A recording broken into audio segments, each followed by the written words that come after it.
palavra de Deus para nós, nesta ocasião, vem de uma passagem muito conhecida do Evangelho de Lucas, capítulo 18, versos 18 a 23, a conhecida história do jovem rico.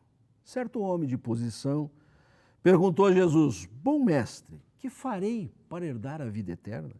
Respondeu-lhe Jesus: Por que me chamas bom? Ninguém é bom senão um, que é Deus. Sabes os mandamentos: não adulterarás, não matarás, não furtarás, não dirás falso testemunho, honra teu pai e tua mãe. Replicou-lhe ele: Tudo isso tenho observado desde a minha juventude.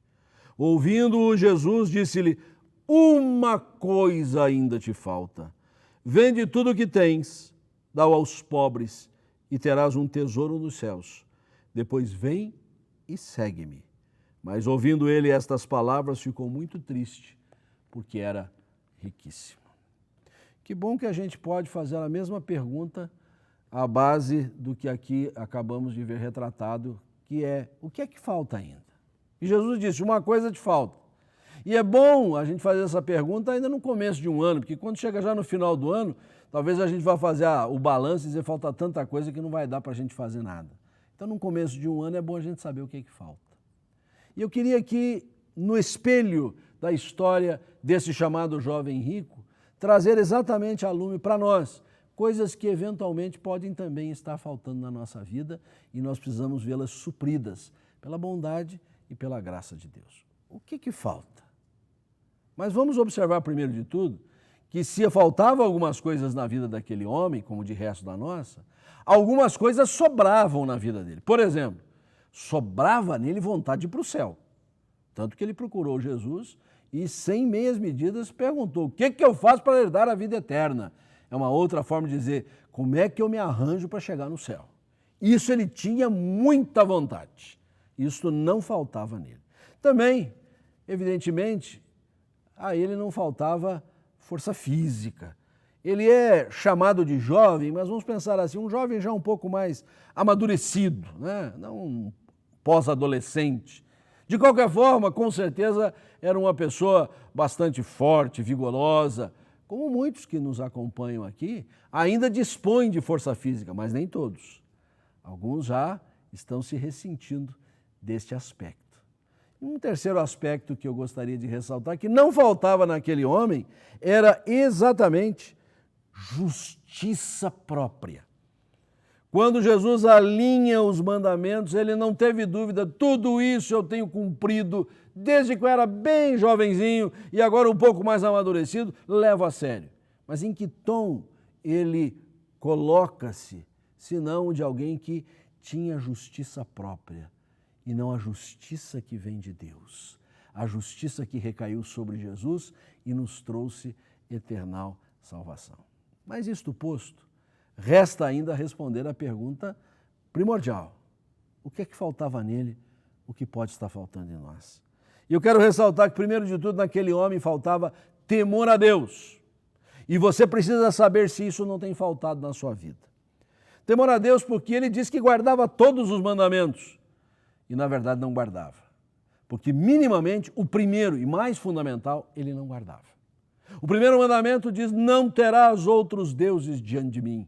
E aquele homem, quando instado a testar a sua vontade de servir a Deus, e o teste foi simples, foi dispor das suas propriedades, ele não o fez, porque ele tinha um outro Deus que não o Deus do céu e da terra. Suas propriedades, seus bens, seu patrimônio, sua posição social estavam no lugar do Deus Todo-Poderoso na sua vida.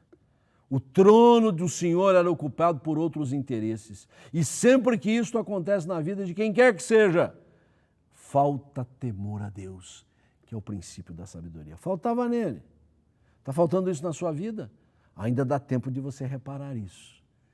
É oportuno agora você se colocar de maneira compenetrada diante do Senhor e dizendo: Senhor, a Ti eu temo acima de todas as coisas. Segunda coisa, naquele homem faltou sensibilidade para com o próximo. Porque, ao ser instado a dispor dos seus bens, ele deveria transferir aquilo para atender uma massa enorme de carentes, de desfavorecidos, As classes sociais ali ou era a mais abastada ou a paupérrima, e ele pertencia a essa mais alta, poderia suprir a necessidade dos outros, mas não foi sensível, não ajudou, não favoreceu, demonstrando não cumprir os mandamentos do Senhor. Porque Jesus resumiu toda a lei nos seguintes termos: amar a Deus sobre todas as coisas, coisa que ele não fazia, não temia o Senhor, e amar ao próximo. E ele também não amou o próximo. Está faltando sensibilidade para com o seu semelhante, para o que padece, para o que precisa do seu ombro amigo, para aquele que te busca, quem sabe apenas para te ver, não precisa nem ouvir você, e você sonega a oportunidade da sua companhia? Então, vamos reparar isso desde já. Por fim, aquele homem também, a ele faltava ser verdadeiramente discípulo de Cristo. Porque Jesus termina o seu desafio a ele dizendo: então vem e segue-me. E o texto termina dizendo que ele não seguiu a Jesus. Ele não quis ser discípulo de Jesus. Ele queria ir para o céu, mas não queria ser discípulo de Jesus. Ele queria mostrar a sua justiça própria, mas não queria seguir a Cristo. Está faltando isso na sua vida? Ser verdadeiramente discípulo de Cristo?